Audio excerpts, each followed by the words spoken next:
the winter of our discontent made glorious summer by the son of York, and all the clouds that lowered upon our house in the deep bosom of the ocean buried.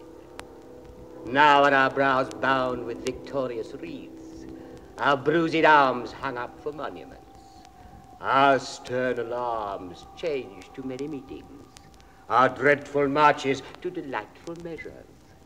Grim-visaged war hath smoothed his wrinkled front, and now, instead of mounting barbed steeds to fright the soul of fearful adversaries, he capers nimbly in a lady's chamber to the lascivious pleasing of a lute.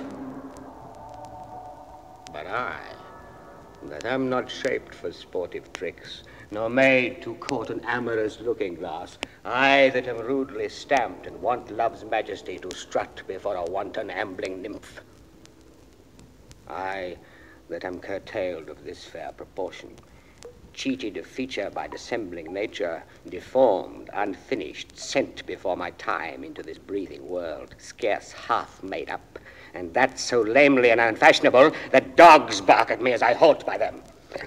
Why, I, in this weak piping time of peace, have no delight to pass away the time, unless to see my shadow in the sun, and descant on mine own deformity.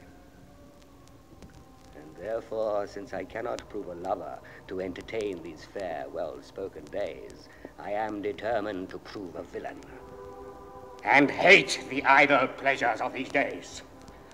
Plots have I laid, inductions dangerous, by drunken prophecies, libels, and dreams, to set my brother Clarence and the king in deadly hate the one against the other. And if King Edward be as true and just as I am subtle, false, and treacherous, this day should Clarence closely be mewed up about a prophecy which says that G of Edward's heirs the murderer shall be. Dive thoughts down to my soul. Here Clarence comes. Brother, good day. What means this armed guard that waits upon your grace? His Majesty, tendering my personal safety, hath appointed this conduct to convey me to the Tower. Upon what course? Because my name is George. He hearkens after prophecies and dreams, and says a wizard told him that by G his issue disinherited should be. And for my name of George begins with G, it follows in his thought that I am he. By this it is when men are ruled by women. 'Tis not the king that sends you to the Tower. My Lady Grey, his wife, Clarence, 'tis she that tempts him to this harsh extremity. We are not safe, Clarence. We are not safe. My heaven, I think there is no man secure but the Queen's kindred, and night-walking heralds that trudge betwixt the king and Mistress Shaw. I beseech your graces both to pardon me. His Majesty has straitly given in charge that no man shall have private conference of what degree soever with your brother. We know thy charge, Brackenberry, and will obey. We are the Queen's abjects and must obey. Brother, farewell. I will unto the king, and whatsoever you will employ me in, were it to call King Edward's widow's sister, I will perform it to enfranchise you. Meantime, have patience. I must, perforce. Go. Tread the path that thou shalt ne'er return. Simple, plain Clarence, I do love thee so that I will shortly send thy soul to heaven, if heaven will take the present at our hands.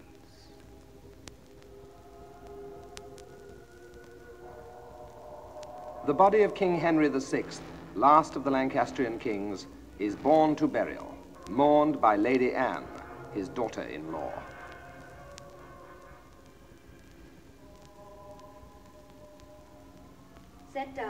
Set down your honourable load, if honour may be shrouded in a hearse, whilst I awhile obsequiously lament the untimely fall of virtuous Lancaster. Poor key-cold figure of a holy king, pale ashes of the house of Lancaster, how bloodless remnant of that royal blood.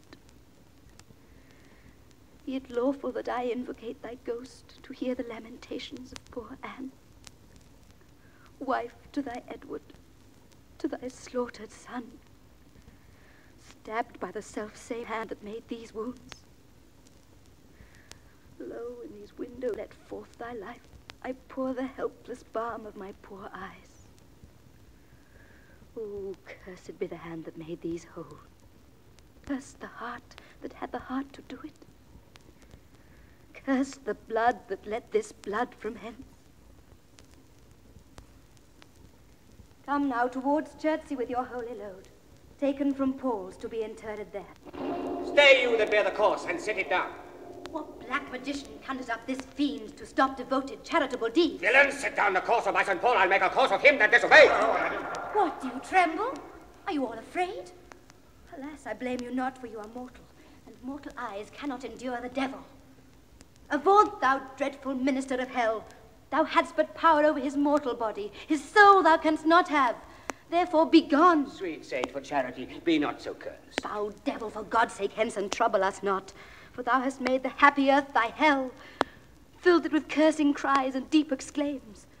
If thou delight to view thy heinous deeds, behold this pattern of thy butchery. Lady, you know no rules of charity which renders good for bad, blessings for curses. Villain, thou knowst no law of God nor man, no beast so fierce, but know some touch of pity. But I know none, and therefore am no beast. Oh, wonderful, when devils tell the truth. More wonderful when angels are so angry. But, gentle Lady Anne, is not the causer of the timeless deaths of these Plantagenets, Henry and Edward, as blameful as the execution? Thou wast the cause and the most accursed effect. Your beauty was the cause of that effect. Your beauty that did haunt me in my sleep, to undertake the death of all the world, so I might live 1 hour in your sweet bosom. If I thought that, I tell thee, homicide, these nails should rent that beauty from my cheeks. Teach not thy lips such scorn, for it was made for kissing, lady, not for such contempt. If thy revengeful heart cannot forgive, lo, here I lend thee this sharp-pointed sword, which if thou please to hide in this true breast, and let the soul forth that adoreth thee, I lay it naked to the deadly stroke, and humbly beg the death upon my knee. Nay, do not pause, for I did kill King Henry, but 'twas thy beauty that provoked me. Nay, now dispatch. 'Twas I that stabbed young Edward, but 'twas thy heavenly face that set me on. Take up the sword again, or take up me. Arise, dissembler. Though I wish thy death, I would not be the executioner. Say that my peace is made. That shalt thou know hereafter. But shall I live in hope? All men, I hope, live so. Vouchsafe to wear this ring. Look how my ring encompasseth thy finger. Even so thy breast encloseth my poor heart. Wear both of them, for both of them are thine. Trestle and Berkeley, go along with me. Bid me farewell. 'Tis more than you deserve. But since you teach me how to flatter you, imagine I have said farewell already. Was ever woman in this humor wooed? Was ever woman in this humor won? I'll have her, but I'll not keep her long. What? I, that killed her husband and his father, to take her in her heart's extremest hate, with curses in her mouth, tears in her eyes, the bleeding witness of my hatred by, having God, her conscience, and these bars against me, and I no friend to back my suit withal but the plain devil and dissembling looks, and yet to win her, all the world to nothing? Ha!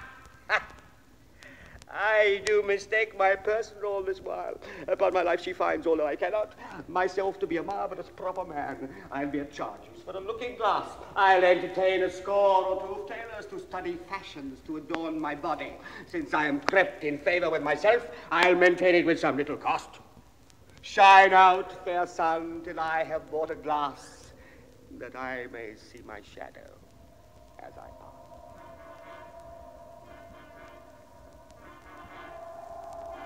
King Edward IV is ill.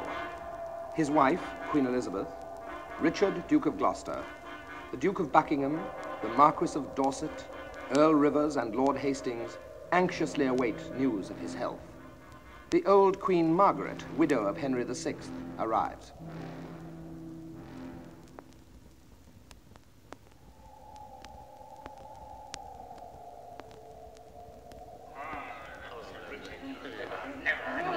Thou wrinkled witch, what makest thou in my sight? A husband and a son thou owest to me, and thou a kingdom, all of you allegiance.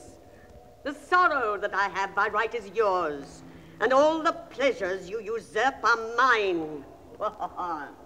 Were you snarling all before I came, ready to catch each other by the throat, and turn you all your hatred now on me? Can curses pierce the clouds and enter heaven? Why then give way, dull clouds, to my quick curses. If not by war, by surfeit die your king, as ours by murder, to make him a king. Edward thy son, which now is Prince of Wales, for Edward my son, which was Prince of Wales, die in his youth by like untimely violence. Thyself a queen, for me that was a queen, outlive thy glory like my wretched self. Long mayst thou live to wail thy children's death, and see another, as I see thee now, decked in thy as thou art stalled in mine. Long die thy happy days before thy death, and after many lengthened hours of grief, die neither mother, wife, nor England's queen. Rivers and Dorset, you were standers by, and so wast thou, Lord Hastings, when my son was stabbed with bloody daggers. God, I pray him that none of you may live his natural age, but by some unlooked accident cut off. Have done thy job, thou hateful withered hag. And leave out thee, stay dog, for thou shalt hear me. If heaven have any grievous plague in store, exceeding those that I can wish upon thee, oh, let them keep it till thy sins be ripe, and then hurl down their indignation on thee, the troubler of the poor world's peace. The worm of conscience still begnaw thy soul. Thy friends suspect for traitors while thou livest, and take deep traitors for thy dearest friends. No sleep close up that deadly eye of thine, unless it be while some tormenting dream affrights thee with the hell of ugly devils. Thou elvish, marked, abortive, rooting hog! Thou that was sealed in thy nativity, the slave of nature and the son of hell! Thou slander of thy mother's heavy womb! Thou loathed issue of thy father's loins! Thou rag of honor! Thou detested... Margaret. Richard? I call thee not? I cry thee mercy then, for I did think that thou hadst called me all those bitter names. Why, so I did, but looked for no reply. Oh, let me make the period to my curse. 'Tis done by me, and ends in Margaret. Thou suddenly breathed your curse against yourself. Poor painted queen, vain flourish of my fortune.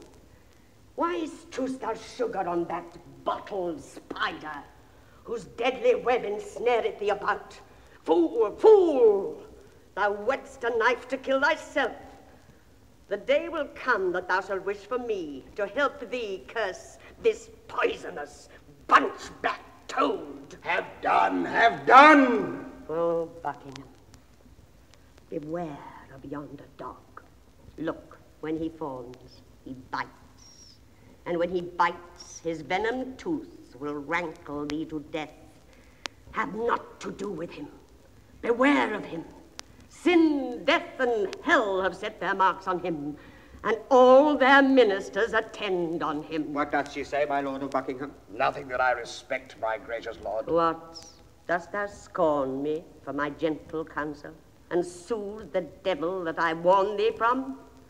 Oh, but remember this another day, when he shall split thy very heart with sorrow, and say, poor Margaret was a prophetess. Live, each of you, the subject of his hate, and he to yours, and all of you to God.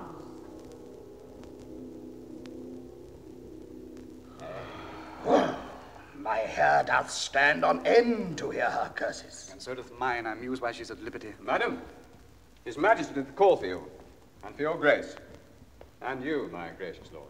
Catesby, I come. Lords, will you go with me? We wait upon your grace. I do thee wrong, and first begin to brawl the secret mischiefs that I set abroach. I lay upon the grievous charge of others. Clarence, who I indeed have cast in darkness, I do beweep to many simple gowls, namely to Derby, Hastings, Buckingham, and tell them 'tis the Queen and her allies that stir the king against the Duke my brother. Now they believe it, and withal wet me to be revenged on rivers Dorset grey. But soft, here come my executioners. And now, my hardy, stout, resolved mates, are you now going to dispatch this thing? We are, my lord, and come to have the warrant that we may be admitted where he is. Well thought upon. I have it here about me. When you have done, repair to Crosby Place. But, sirs, be sudden in the execution. Withal obdurate, do not hear him plead, for Clarence is well spoken, and perhaps may move your hearts to pity if you mark him. Ah, my lord, we will not stand upright.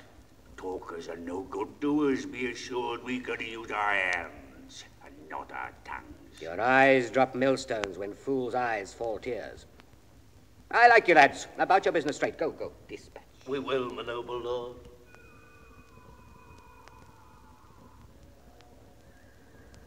Why looks your grace so heavily today? Oh, I have passed a miserable night, so full of fearful dreams, of ugly sights, that as I am a Christian, faithful man, I would not spend another such a night were to buy a world of happy days. So full of dismal terror was the time.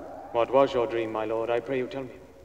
Methought that I had broken from the tower, and was embarked to cross to Burgundy, and in my company my brother Gloucester, who from my cabin tempted me to walk upon the hatches. As we paced along upon the giddy footing of the hatches, methought that Gloucester stumbled, and in falling struck me that thought to stay him overboard into the tumbling billows of the main.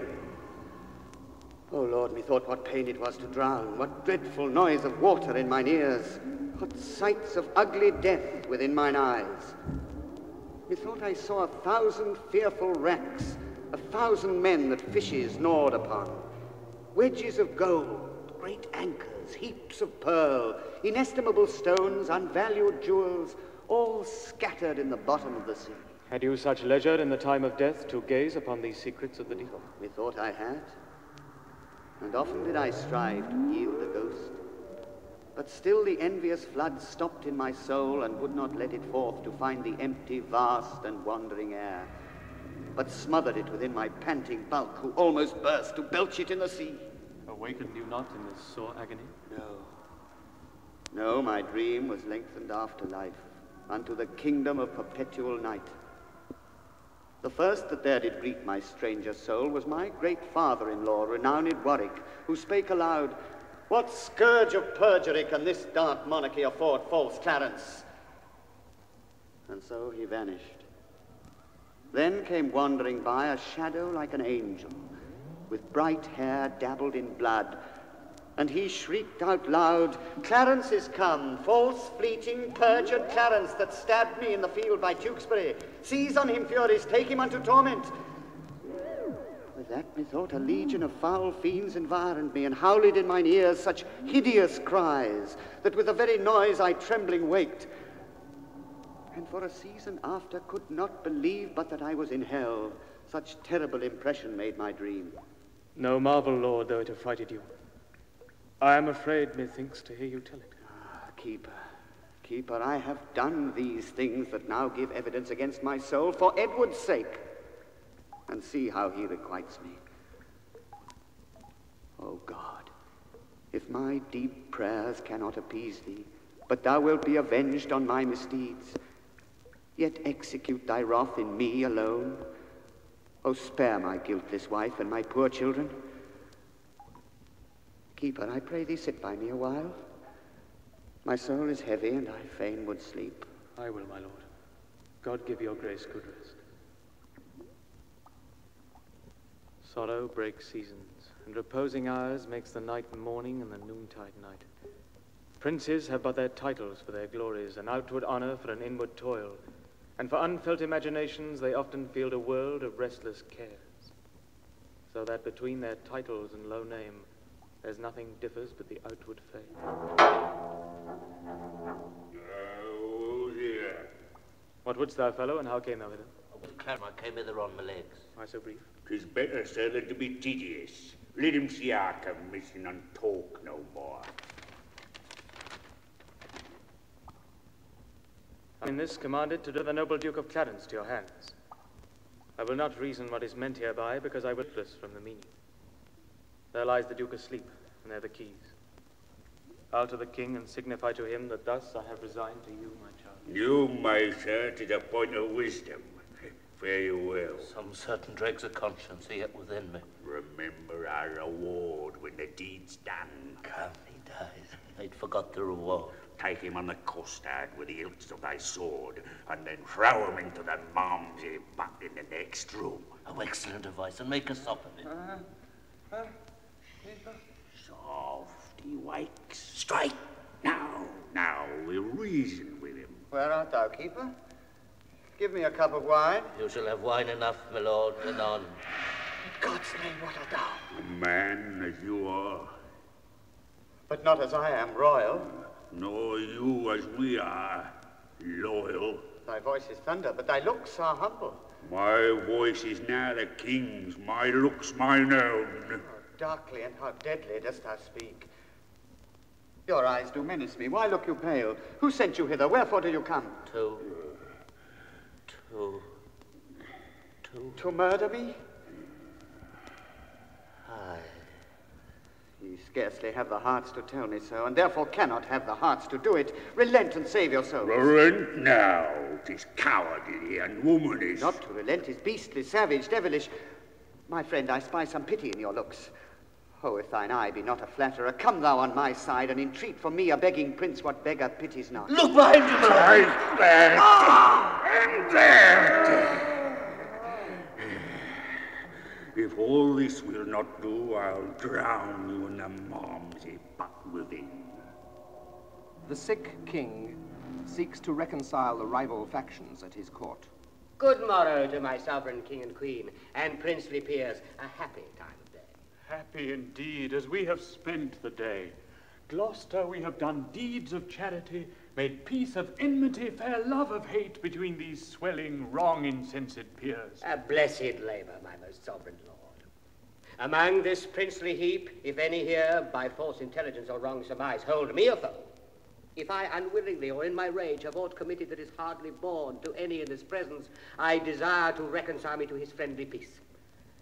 'Tis death to me to be at enmity. I hate it and desire all good men's love. I do not know that Englishman alive with whom my soul is any jot at odds more than the infant that is born tonight. I thank my God for my humility. A holy day shall this be kept hereafter. I would to God all strifes were well compounded. My sovereign lord, I do beseech your highness to take our brother Clarence to your grace. Why, madam, have I offered love for this, to be so flouted in this royal presence? Who knows not that the gentle duke is dead? You do him injury to scorn his course. Is Clarence dead? The order was reversed. But he, poor man, by your first order died, and that a wicked Mercury did bear. Some tardy cripple bear the counterband that came too lack to see him buried. Oh, God, I fear thy justice will take hold on me and you, and mine and yours for this. Come, Hastings, help me to my closet. Ah, poor Clarence. The king is dead. Buckingham makes plans for the return to London of the Prince of Wales, young Edward. You cloudy princes and heart-sorrowing peers that bear this heavy mutual load of moan, now cheer each other in each other's love. Though we have spent our harvest of this king, we are to reap the harvest of his son. The broken rancour of your high-swollen hates, but lately splintered, knit, and joined together, must gently be preserved, cherished, and kept.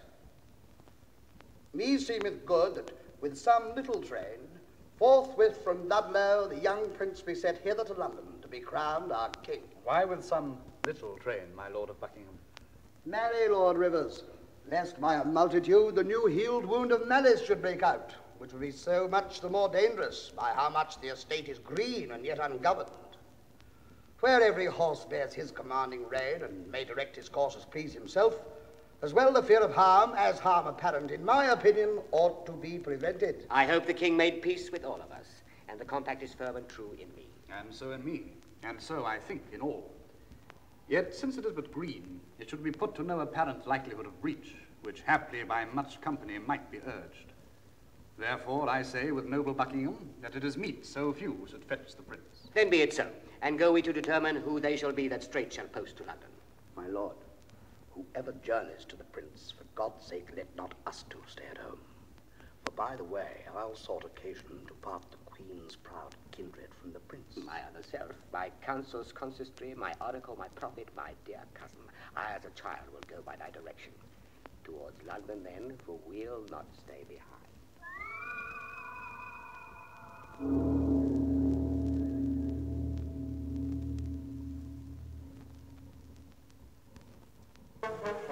Richard greets the young Prince of Wales on his arrival in London, accompanied by Buckingham and the Lord Cardinal. Welcome, sweet prince, to London, to your chamber. Welcome, dear cousin, my thoughts sovereign. Ah, the weary way hath made you melancholy. No, uncle, but our crosses on the way have made it tedious, wearisome, and heavy. I want more uncles here to welcome me. Sweet prince, the untainted virtue of your years hath not yet dived into the world's deceit. Those uncles which you want were dangerous. Your grace attended to their sugared words, but looked not on the poison of their hearts. God keep you from them, and from such false friends. God keep me from false friends, but they were none. My lord, the Mayor of London comes to greet you. God bless your grace with health and happy days. I thank you, good my lord, and thank you all. I thought my mother and my brother York would long ere this have met us on the way. Fie, what a slug is Hastings, that he comes not to tell us whether they will come or no. And in good time, here comes the sweating lord. Welcome, my lord. What, will our mother come? On what occasion, God he knows, not I. The Queen, your mother, and your brother York have taken sanctuary. The tender prince would fain have come with me to meet your grace, but by his mother was perforce withheld. Fie, what an indirect and peevish course is this of hers. Lord Cardinal, will your grace persuade the Queen to send the Duke of York unto his princely brother presently? And if she deny, Lord Hastings go with him, and from her jealous arms pluck him perforce. Good lords, make all the speedy haste you may. Say, Uncle Gloucester, if our brother come, where shall we sojourn till our coronation? Where it thinks best unto your royal self. If I may counsel you, some day or two your highness shall repose you at the Tower. Then where you please, and shall be thought most fit for your best health and recreation. I do not like the Tower of any place. Now in good time, here comes the Duke of York. Richard of York, how fares our noble brother? Well, my dear lord, so must I call you now. Aye, brother, to our grief as it is yours. Too late he died that might have kept that title, which by his death hath lost much majesty. How fares our cousin, noble Lord of York? I thank you, gentle uncle.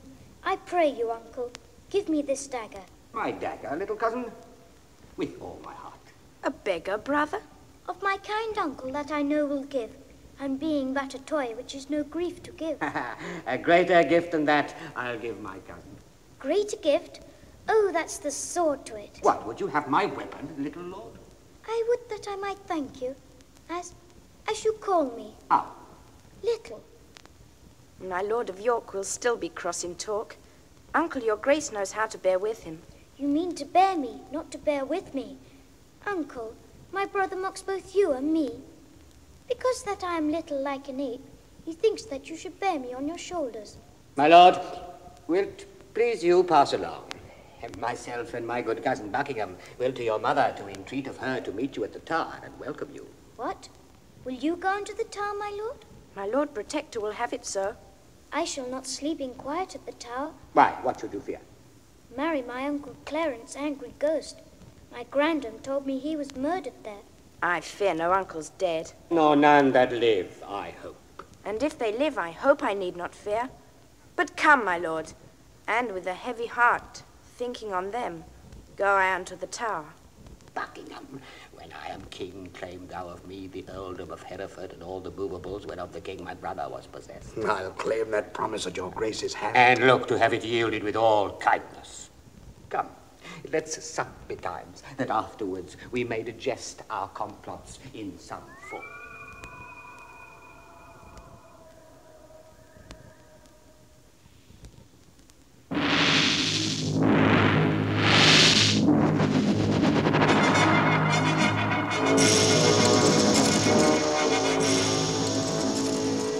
Richard plans to seize the throne. He sends Catesby to sound out Hastings. Many good morrows to my noble lord. Good morrow, Catesby, your early stirring. What news in this tottering state? It is a reeling world indeed, my lord. And I believe we'll never stand upright till Richard wear the garland of the realm. How wear the garland? Dost thou mean the crown? Aye, my good lord. I'll have this crown of mine cut from my shoulders before I'll see the crown so foul misplaced. But canst thou guess that he doth aim at it? Aye, on my life, and hopes to find you forward upon his party for the gain thereof. And thereupon he sends you this good news, that this same very day your enemies, the kindred of the Queen, must die at Pomfret. Indeed, I am no mourner for that news, because they have been still my adversaries. But that I'll give my voice on Richard's side, to bar my master's heir and true descent, God knows I will not do it to the death. God keep your lordship in that gracious mind.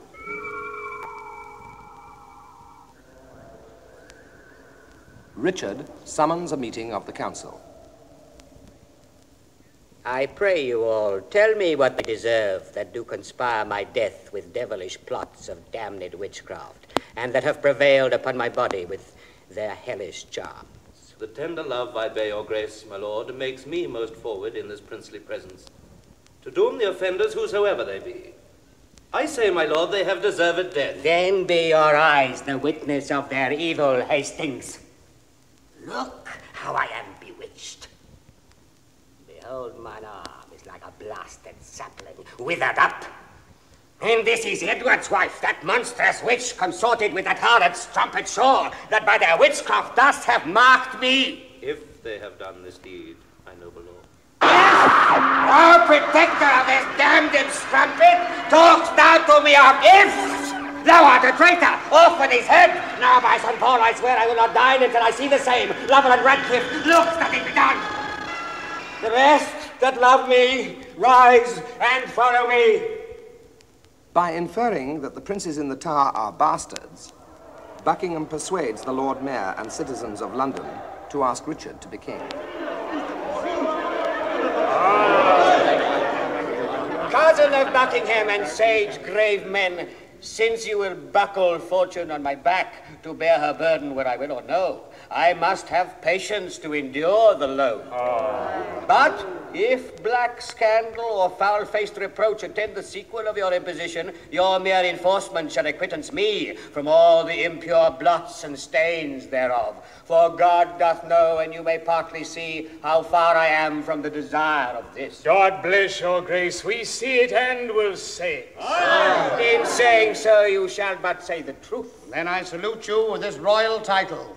Long live King Richard, England's worthy king. Tomorrow may it please you to be crowned. Even when you please, for you will have it so. Tomorrow, then, we will attend your grace, and so most joyfully we take our leave.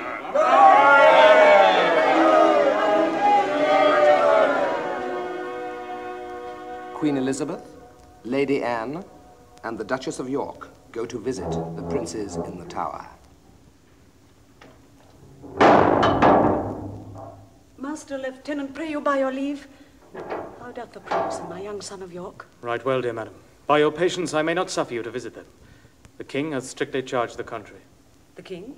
Who's that? I mean the Lord Protector. The Lord protect him from that kingly title. Lord Stanley. Let me but meet you, ladies, 1 hour hence, and I'll salute your Grace of York as mother, and reverend looker on of 2 fair queens. Come, Lady Anne, we must straight to Westminster, there to be crowned Richard's royal queen. Oh, cut my lace asunder, that my pent heart may have some scope to beat, or else I swoon with this dead-killing news. Spiteful tidings, oh, unpleasing news. Go, poor soul, I envy not thy glory. To feed my humour, wish thyself no harm. Oh, stay, yet look back with me unto the Tower. Pity, you ancient stones, those tender babes, whom envy hath immured within your walls. Rough cradle for such little pretty ones. Rude, ragged nurse, old sullen playfellow for tender princes. Use my babies well, So foolish sorrows bids your stones farewell.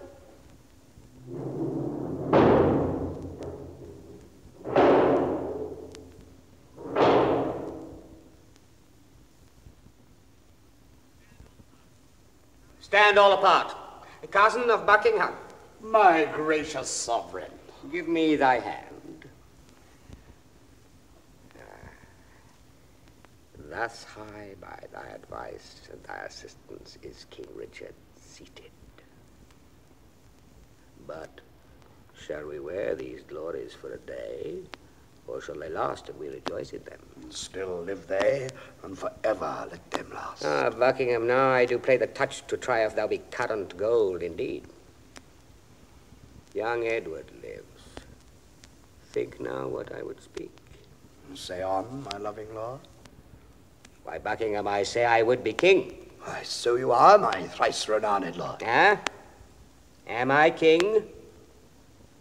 'Tis so, but Edward lives. True, noble prince. Oh, bitter consequence that Edward still should live. True, noble prince. Cousin, thou wast not wont to be so dull. Shall I be plain?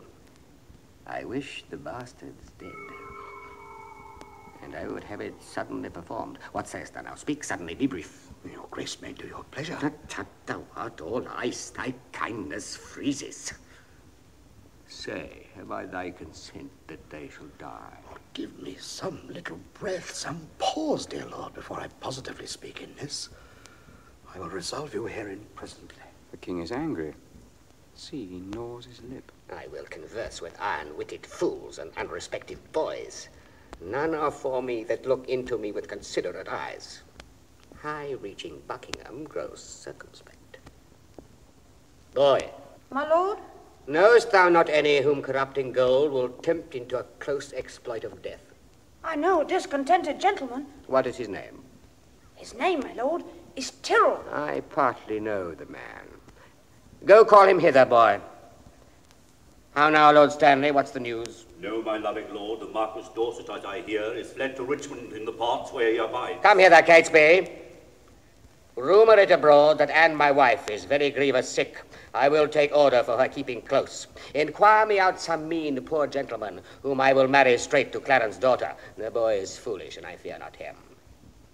Look how thou dreamst. I say again, give out that Anne, my queen, is sick and like to die. About it, for it stands me much upon to stop all hopes whose growth may damage me.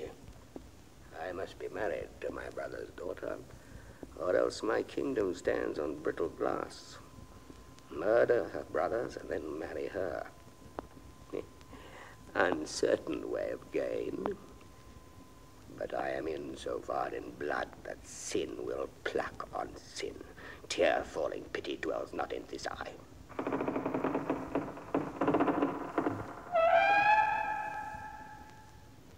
Is thy name Tyrrel?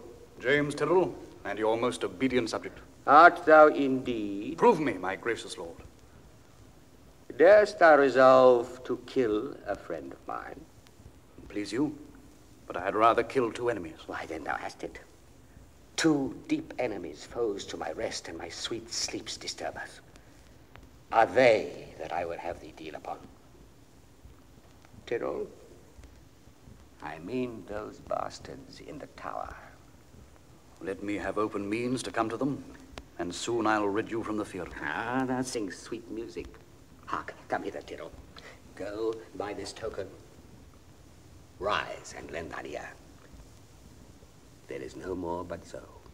Say it is done, and I will love thee and prefer thee for it. I will dispatch it straight.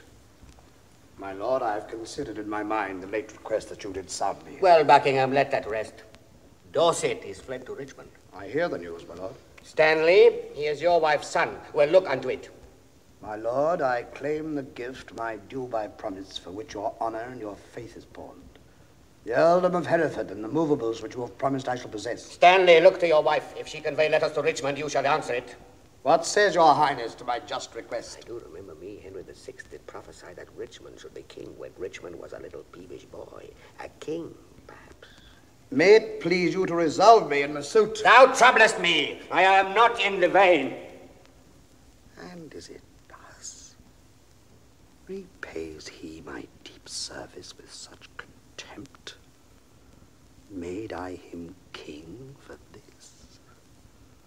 Oh, let me think on Hastings, and be gone to Brackenberry while my fearful head is on. Tyrrel has murdered the princes in the tower. The tyrannous and bloody act is done.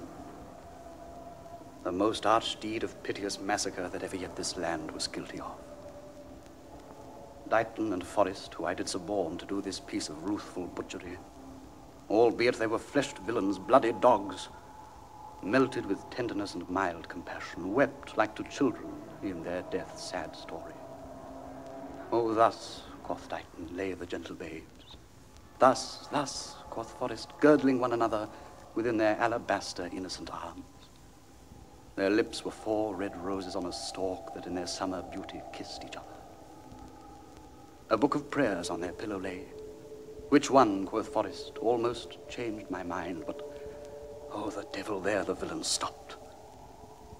When Dighton thus told on, we smothered the most replenished sweet work of nature that from the prime creation ere she framed.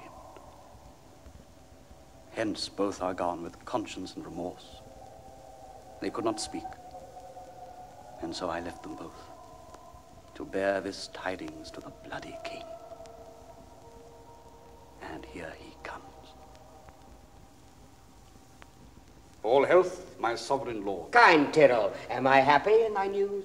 If to have done the thing you gave in charge beget your happiness, be happy then, for it is done. The son of Clarence have I pent up close. His daughter meanly have I matched in marriage. The sons of Edward sleep in Abram's bosom, and Anne, my wife, hath bid this world good night. Now, for I know the Breton Richmond aims at young Elizabeth, my brother's daughter, and by that knot looks proudly on the crown, to her go I, a jolly, thriving wooer. Most mighty sovereign, on the western coast rideth a puissant navy. To our shores throng many doubtful, hollow-hearted friends, unarmed and unresolved to beat them back. 'Tis thought that Richmond is their admiral, and there they hull, expecting but the aid of Buckingham to welcome them ashore. Stanley, what news with you? Richmond is on the seas. He makes for England, here to claim the crown. Is the chair empty? Is the sword unswayed? Is the king dead? The empire unpossessed? What heir of York is there alive but we? And who is England's king but great York's heir? Then tell me, what makes he upon the sea? Unless for that, my liege, I cannot guess. Where is thy power, then, to beat him back? Where be thy tenants and thy followers? Are they not now upon the western shore, safe conducting the rebels from their ships? No, my good lord, my friends are in the north. Cold friends to me. What do they in the north when they should serve their sovereign in the west? They have not been commanded, mighty king. Please it your majesty to give me leave, I'll muster up my friends and meet your grace where and at what time your majesty shall please. Aye, thou wouldst be gone to join with Richmond. But I'll not trust thee. Most mighty sovereign, you have no cause to hold my friendship doubtful. I never was, nor never will be false. Go then and muster men, but leave behind your son, George Stanley. Look your heart be firm, or else his head's assurance is but frail. So deal with him, as I prove true to you. My liege, the Duke of Buckingham is taken. That is the best news. That the Earl of Richmond is with a mighty power landed at Milford is colder news, but yet they must be told. Away towards Salisbury while we reason here, a royal battle might be won and lost. Someone take order Buckingham be brought to Salisbury. The rest, march on with me. The opposing armies are encamped at Bosworth. Richmond, alone in his tent, prays for victory. O thou, whose captain I account myself, look on my forces with a gracious eye. Put in their hands thy bruising irons of wrath, that they may crush down with a heavy fall the usurping helmets of our adversaries. Make us thy ministers of chastisement, that we may praise thee in thy victory. To thee I do commend my watchful soul ere I let fall the windows of mine eyes. Sleeping and waking, O defend me still. Ratcliff. My lord. Send out a pursuivant at arms to Stanley's regiment. Bid him bring his power before sun rising, lest his son George fall into the blind cave of eternal night. Fill me a bowl of wine. Give me a watch, saddle white surrey for the field tomorrow. Look that my staves be sound and not too heavy. So I am satisfied. Give me a bowl of wine. I have not that alacrity of spirit nor cheer of mind that I was wont to have. Set it down. Is ink and paper ready? It is, my lord. Bid my guard watch. Leave me. Ratcliff, about the mid of night, come to my tent and help to arm me. Leave me, I say.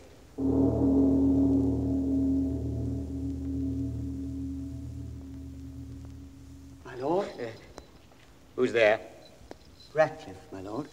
'Tis I. The village cock hath twice done salutation to the morn. Your friends are up and buckle on their armour. Oh, Ratcliff. I fear. Nay, good my lord, be not afraid of shadows. By the Apostle Paul's shadows tonight have stroked more terror to the soul of Richard than can the substance of 10,000 soldiers armed in proof and led by shadow Richmond. Give me a calendar. Who saw the sun today? Not I, my lord. Then he disdains to shine. For by the book he should have braved the east an hour ago. A black day will it be to somebody. Ratcliff? My lord? The sun will not be seen today. The sky doth frown and lower upon our army. I would these dewy tears were from the ground. Not shine today. Why, what is that to me more than to Richmond? For the self-same heaven that frowns on me looks sadly upon him. Go, gentlemen, every man to his charge. Let not our babbling dreams affright our souls, for conscience is a word that cowards use, devised at first to keep the strong in awe. Our strong arms be our conscience, swords our law. March on, join bravely, let's to it pell-mell. If not heaven, then hand in hand to hell. Hark, I hear their drum. Right, gentlemen of England, fight boldly, yeomen. Draw archers, draw your arrows to the head. Spur your proud horses hard and ride in blood. Amaze the Wilkins with your broken staves. What says Lord Stanley? Will he bring his power? My lord, he doth deny to come. Off with his son George's head. My lord, the enemy has passed the marsh. After the battle, let George Stanley die. 1,000 hearts are great within my bosom. Advance our standards, set upon our foes. Our ancient word of courage, fair St. George, inspire us with a spleen of fiery dragons. Upon them, victory sits on our helms. Rescue, my lord of Norfolk! Rescue! Rescue! The king enacts more wonders than a man daring and opposite to every danger. His horse is slain and all on foot he fights, seeking for Richmond in the throat of death. Rescue, fair lord, or else the day is lost! A horse, my kingdom for a horse. Withdraw, my lord, I'll help you to a horse. Slave, I have set my life upon a cast, and I will stand the hazard of the die. I think there be 6 Richmonds in the field. 5 have I slain today instead of him. A horse! A horse! My kingdom for a horse! Richmond meets Richard. They fight, and Richard is killed.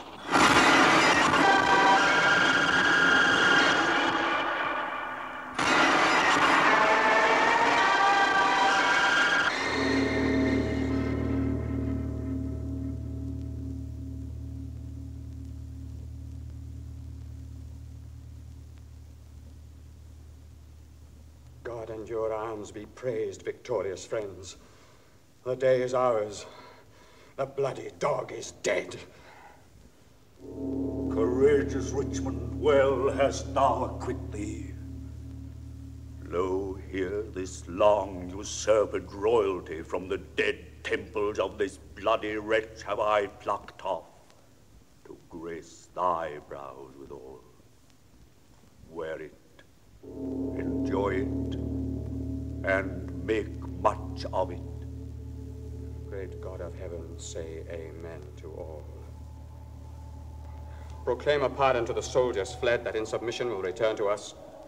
And then, as we have ta'en the sacrament, we will unite the white rose and the red. Oh, now, let Richmond and Elizabeth, the true succeeders of each royal house, by God's fair ordinance conjoin together. And let their heirs, God, if thy will be so, enrich the time to come with smooth-faced peace, with smiling plenty and fair prosperous days. Now civil wounds are stopped, peace lives again, that she may long live here, God save.